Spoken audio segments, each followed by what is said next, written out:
Assalamu alaikum warahmatullah. Today's video will be really very important because I will discuss about very important topic, that is the position of noun.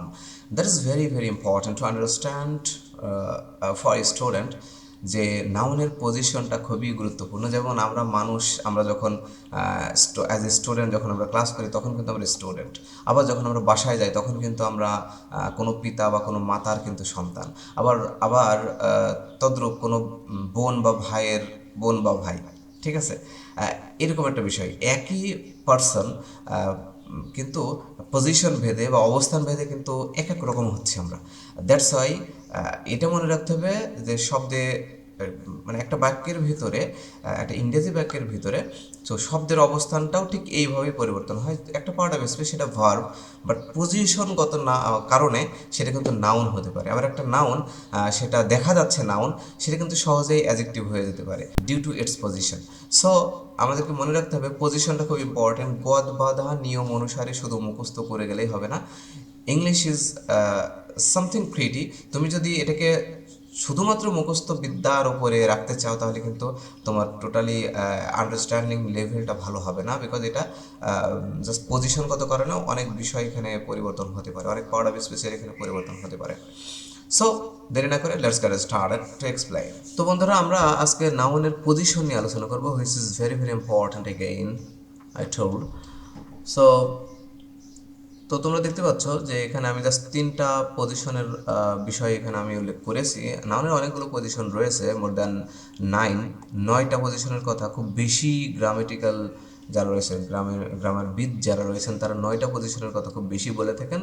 তো তবে আমার গবেষণা মতে প্রায় 14টি জায়গায় মোটামুটি নাউন বসতে পারে। এটা কম বেশি হতে পারে, ডাজেন্ট ম্যাটার। তবে 9টা জায়গায় নাউনের পজিশনটা খুব কমন। এজন্য আমরা এই 9টা বিষয় একটু ভালোভাবে আত্মস্থ করার চেষ্টা করব। তোমরা যদি বেসিক লেভেল থেকে এই জিনিসগুলো বুঝে থাকো, যে নাউনের পজিশনগুলো, তাহলে ইট will be very easy to understand the grammatical topics and of course it will be also very easy to earn more mark. Okay, so চলো আমরা দেখে নিই। একটা বাক্যে, ইংরেজি বাক্যে আমরা এখানে লিখেছি প্রথমে প্লেসমেন্ট অফ সাবজেক্ট, অর্থাৎ সাবজেক্টের জায়গায় সর্বদা নাউন বসে। যে বাক্যটা একটা বাক্যে কর্তা বা সাবজেক্টের জায়গায় সর্বদাই কী বসবে? নাউন বসবে। This is very important. So আমি যদি নর্মালি এখানে বলি যে একটা বাক্য যদি নর্মালি লিখি যে রহিম, রহিম কথাটা তো খুব common, Rahim is a brilliant student.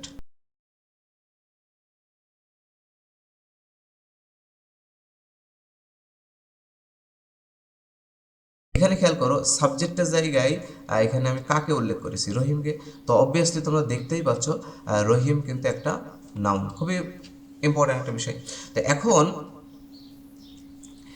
এই যে নাউনের জায়গায় যে শুধুমাত্র নামই থাকবে বন্ধুরা, এরকম কিন্তু কোনো বিষয় নয়, এটা অন্যভাবেও থাকতে পারে। ঠিক আছে, কারণ আমি নর্মালি যদি বলি এই বাক্যটা আমরা তো প্রায় দেখে থাকি যে honesty is the best policy. এটা কি আমরা বলে থাকি না? অবশ্যই বলে থাকি। ইভেন তো আমরা প্রবাদ বাক্য এটাই বলি, honesty is the best policy. এখানে তাহলে কি হবে? অনেস্টি এটা কিন্তু সাবজেক্টের জায়গায় কী বসছে? নাউন বসছে। এখন আর একটা বিষয় আমি একটু বলে দিই, সেটা হচ্ছে যে অবভিয়াসলি যেটা তোমরা সরাসরি নাউন দেখতে পাচ্ছ যে কোনো কিছুর নামকে নাউন বলে, তো সেটা তো বুঝতেই পারছো। কিন্তু এমন কিছু বিষয় থাকবে যে তুমি বুঝতে পারবে না যে এটা কি মানুষ যদি না হয়, এটা কি নাউন কিনা, বা এটা আসলে কি তুমি বুঝতে পারছো না। তখন জাস্ট ওই শব্দের পরিবর্তে তোমরা এটাকে ইট দ্বারা রিপ্লেস করবা। ইট দ্বারা রিপ্লেস করে যদি বাক্যটা মিলে যায় তাহলে নিঃসন্দেহে সেটা নাউনই হবে। যেমন আমি যদি বলি অনেস্টের পরিবর্তে it is the best policy. So আগে ছিল honest is the best policy, এখন আমি বললাম it is the best policy. Okay, so এটা হচ্ছে সর্বোত্তম পথ। তাহলে কি এটা ইট দ্বারা রিপ্লেস করা যাচ্ছে না? সহজেই কিন্তু বাক্যটা মিলে যাচ্ছে, তাহলে এটা কিন্তু নাউন। এখন কোন ধরনের noun? Already I discussed about my previous lecture. Honestly এখানে আছে অ্যাবস্ট্রাক্ট নাউন, যেটা আমি বলেছি, বাট আজকে আমাদের আলোচনার বিষয় কিন্তু নাউন। এই যে যতগুলো নাউন আমরা দেখলাম, নাউনের পজিশনগুলো।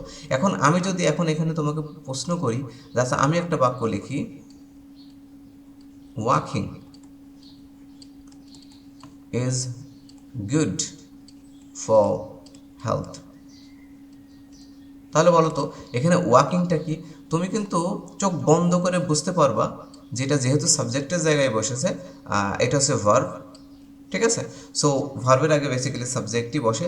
তো এখানে এটা যেহেতু সাবজেক্টের জায়গায় বসে, তো অবভিয়াসলি এটা নাউনই হবে।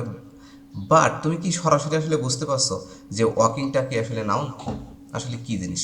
ঠিক আছে, তো এটা কিন্তু সহজেই বোঝা যাচ্ছে যে এটা যেহেতু সাবজেক্টের জায়গায় বসছে, এর অর্থ জানার দরকার নাই। তুমি অবভিয়াসলি বলতে পারবে it is one type of noun. এখন এটা কোন ধরনের নাউন সেটা পরের কথা।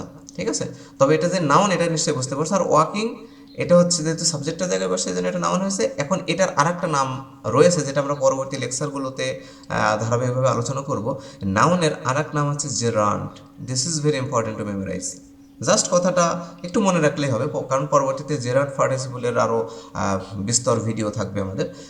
সো এই আপাতত এতটুকু মনে রাখতে হবে যে নাউনের আর এক নাম জেরান্ড। দ্যাটস মিন যেটাকে আমরা সরাসরি নাউন হিসেবে বলবো না, যখন আমাদের অপশনে থাকবে নাউনটা না থেকে যখন জেরান্ড থাকবে, তখন আমাদের যাতে কোনো সন্দেহ না থাকে যে এটা হচ্ছে জেরান্ড মানেই অ্যাকচুয়ালি নাউন। বোঝা গেল বিষয়টা? তাহলে এটা আমরা বুঝতে পারলাম যে সাবজেক্টের জায়গায় কিন্তু আমাদের সর্বদা নাউন ব্যবহৃত হয়। দেখা যাচ্ছে অবজেক্টের জায়গায় আবার কি নাউন ব্যবহৃত হয়। এখন তোমাদেরকে অবজেক্টের জায়গায় তো নাউন ব্যবহৃত হয়, তোমরা কি আসলে অবজেক্ট কি চিনো? Do you know about object, or do you any idea, or do you have any idea about object in details? So object কিন্তু আমরা এটা নিয়ে একটু কনফিউশন থাকি, বিকজ আমরা মনে করি ভার্বের পরে নর্মালি বা বেসিক্যালি যেগুলো থাকে সবই আসলে অবজেক্ট। অবজেক্ট আসলে বলাটা সম্পূর্ণই ভুল হবে। বেসিক্যালি ভার্বের পরে আমরা যেগুলো দেখতে পাই এগুলো এক্সটেনশন। তো এক্সটেনশনে আসলে আমাদের অবজেক্ট থাকতে পারে, আমাদের কমপ্লিমেন্ট থাকতে পারে, যেগুলো আমরা ধারাবাহিকভাবে আলোচনা করব। কমপ্লিমেন্ট থাকতে পারে, অ্যান্ড দেন আমাদের অ্যাডভার্ব থাকতে পারে। তো সহজে কমপ্লিমেন্ট এবং অবজেক্ট তুমি চিনতে পারবো সহজে, বা আমি চিনিয়ে দেবো, নো প্রবলেম। বাট অ্যাডভার্বটা চেনা একটু মুশকিল হতে পারে। বাট যেটা মনে করবো অবজেক্ট এবং কমপ্লিমেন্ট নয়, সেটা বেসিক্যালি বা নর্মালি অ্যাডভার্ব হয়ে থাকে। ঠিক আছে, এটা একটু মাথায় রাখতে হবে। এখন আমরা একটু চিনবো যে অবজেক্ট আসলে কী জিনিস। আমি যদি একটা বাক্য লিখি যে we play football, we play football, এখানে খেয়াল করো ফুটবল একটা, এখানে একটা এক্সটেনশন রয়েছে। আবার আমি যদি একই বাক্য একটু লিখি we play in the field, in the field একটা বিষয় রয়েছে। আমি যদি বলি আই গো হোম, ওকে, এখানে আরেকটা এক্সটেনশন আমরা দেখতে পাচ্ছি। ওকে, তোমরা কি বলতে পারবা আসলে কোনটাকে কি বলে? এই ফুটবলটাকে কি বলে? ইন দ্য ফিল্ডকে কি বলে? আর হোমকে কি বলে? আরও একটা বাক্য যদি লিখি উই বিট হিম, এখানে মনে করো এই হিম আর একটা এক্সটেনশন। তাহলে এখানে কোনটাকে কি বলে তোমরা কি বুঝতে পারবা? বলতে পারবা আমাকে কোনটা? কারণ ওই প্লে ফুটবল এটা কি? ওকে, আশা করি বুঝতে পারছো। যারা বোঝো তারা তো বোঝোই, আমি যাদের একটু দুর্বলতা রয়েছে তাদের জন্য বলে দিই, এটা কিন্তু অবজেক্ট। এখন এটার অবশ্যই তোমাকে রিজন থাকতে হবে। ইন দ্য ফিল্ড এটা হচ্ছে অ্যাডভার্ব, এটা কি অ্যাডভার্ব। হোম এটা কি? এটাও কিন্তু অ্যাডভার্ব। এই যে হিম এটা কি? এটাও হচ্ছে অবজেক্ট। এখন প্রশ্ন হলো এই দুইটা হচ্ছে অবজেক্ট, বাট বাকি দুইটা কেন অ্যাডভার্ব হলো? আমি কমপ্লিমেন্টের বিষয়ে পরে আসছি। ওকে, সো খুব সহজেই অবজেক্ট চেনার একটা উপায় আমি বলে দিই। বাক্যের মধ্যে যে ভার্বটা ব্যবহৃত হবে ওই ভার্বকে তুমি কি বা কাকে দ্বারা প্রশ্ন করবা। কি বা কাকে দ্বারা প্রশ্ন করলে যে অবজেক্টটা যেগুলো পাবা, যেটা উত্তর পাবা সেটা হচ্ছে অবজেক্ট। এটা মনে করো অবজেক্ট 1, এটা হচ্ছে অবজেক্ট 2। ঠিক আছে, এখন তাহলে দেখি এই দুইটা বাক্যে আমি একটু অবজেক্টটা বের করি। উই প্লে ফুটবল, আমরা ফুটবল খেলি। আমরা কি খেলি, এটাকে কিন্তু আমরা কি দ্বারা প্রশ্ন করলাম। ভার্বকে আমরা কি প্রশ্ন করলাম? কি দ্বারা। তাহলে উত্তর পেলাম ফুটবল। তাহলে কি মিলে? আমরা কাকে খেলি এটা কিন্তু মিলবে না, তাই না? ওকে, একইভাবে এখানে আরেকটা অবজেক্ট রয়েছে। দুইটা অবজেক্টকে আমি আগে ক্লিয়ার করি যে উই বিট হিম, আমরা তাকে মেরেছিলাম। এই যে বিট হিম, আমরা তাকে মেরেছিলাম। আমরা কাকে মেরেছিলাম? তাকে মেরেছিলাম। আমরা কি মেরেছিলাম উত্তর পাবো না, আমরা কাকে মেরেছিলাম? তাকে মেরেছিলাম, তাহলে এইটা হচ্ছে একটা অবজেক্ট। এখন প্রশ্ন হলো স্যার এখানে তো দুইটা, কি দিয়ে প্রশ্ন করলেও যেটা পাওয়া যায় সেটাও অবজেক্ট হবে, কাকে দিয়ে প্রশ্ন করলে যেটা পাওয়া যায় সেটাও অবজেক্ট হবে, তাহলে এটা দুইটা প্রকার। হ্যাঁ, অবজেক্ট হচ্ছে দুই প্রকার, একটা হচ্ছে ডিরেক্ট অবজেক্ট আর একটা হচ্ছে ইনডিরেক্ট অবজেক্ট। তো নর্মালি যে কোনো একটা বস্তু কি দ্বারা প্রশ্ন করলে যেটা পাওয়া যায় সেটা হচ্ছে ডিরেক্ট অবজেক্ট, ঠিক আছে, একটু মাথায় রাখতে হবে বেসিক্যালি যেটা হয়। আর নর্মালি কাকে দ্বারা প্রশ্ন করলে যেটা তুমি পাবা বেসিক্যালি এটা কি ইনডিরেক্ট অবজেক্ট, ঠিক আছে। তো মনে রাখবো যে বস্তুবাচক হলে ডিরেক্ট অবজেক্ট হয় বস্তু টাইপের কিছু, আর কোনো ব্যক্তি টাইপের কিছু হলে বেসিক্যালি ইনডিরেক্ট অবজেক্ট হয়। তাহলে আশা করি তোমরা অবজেক্টটা ক্লিয়ার হয়েছে। তোমরা এখন অবজেক্টটা বিভিন্ন বাক্যে তোমরা ভার্বকে প্রশ্ন করবা কি বা কাকে দ্বারা, তোমরা অবজেক্টগুলো পেয়ে যাবে খুব সহজে। একইভাবে আমরা যদি এখন এখানে এখানে প্রশ্ন করি we play in the field, আমরা কি খেলি, কাকে খেলি, উত্তর পাবো না। আমরা যদি প্রশ্ন করি আমরা কোথায় খেলি, কোথায় খেলি আমরা, ইন দ্য ফিল্ড, মাঠে খেলি, তাহলে কিন্তু উত্তর আমরা পাচ্ছি সহজে। এটা এটা এটা বলা হয় অ্যাডভার্ব। আবার উই গো হোম, আমরা কোথায় যাই, আমরা বাড়ি যাই, কোথায় যাই, বাড়ি যাই, তাহলে বাড়ি একটা অ্যাডভার্ব। এখন এটা হচ্ছে অ্যাডভার্ব প্লেস। তো আমাদের অ্যাডভার্বের আলোচনায় যেহেতু আমরা পার্ট অফ স্পিচ নিয়ে আলোচনা করছি, it will be crystal clear to you the types of adverb. Okay, সেক্ষেত্রে আমরা অ্যাডভার্ব নিয়ে অত বেশি আলোচনা করব না। সো এতটুকু মনে রাখবা, অ্যাডভার্ব নর্মালি আমরা তিন ধরনের অ্যাডভার্ব খুব বেশি দেখি, যেটাকে বলা হয় adverb manner, adverb place, adverb of time, ঠিক আছে, যেগুলো আমরা পরবর্তীতে ভালোভাবে আলোচনা করব। তো আমরা জাস্ট আজকে এই দুইটা নিয়ম নিয়ে আলোচনা করব, পরবর্তী লেকচারে আমরা প্লেসমেন্ট এবং আরও একটা নিয়ম নিয়ে ইনশাল্লাহ আলোচনা করব। তো আমরা একটু দেখে নিই আমাদের নোটসে আসলে আমরা কতটুকু আলোচনা করলাম। দেখো একটু নোটটা তোমরা যদি দেখে নাও তাহলে তোমরা সহজেই বুঝতে পারবা।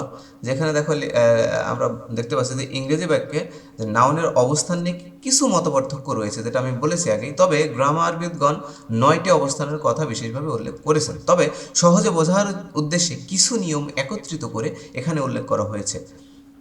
বাক্যের শব্দের অবস্থান বা পজিশন দেখে বুঝে নিতে হবে যে সেটা নাউন, যদিও তা অন্য পার্ট অফ স্পিচ এর মতো দেখতে মনে হয়, ঠিক আছে। তাহলে এটা অন্য পার্ট অফ স্পিচের মতো দেখতে মনে হলেও এটা কিন্তু নাউনই হবে। তো নাউনের নর্মালি দুইটা পজিশন আমরা দেখি। প্রথম পজিশন হচ্ছে সাবজেক্টের স্থলে নাউন বসে।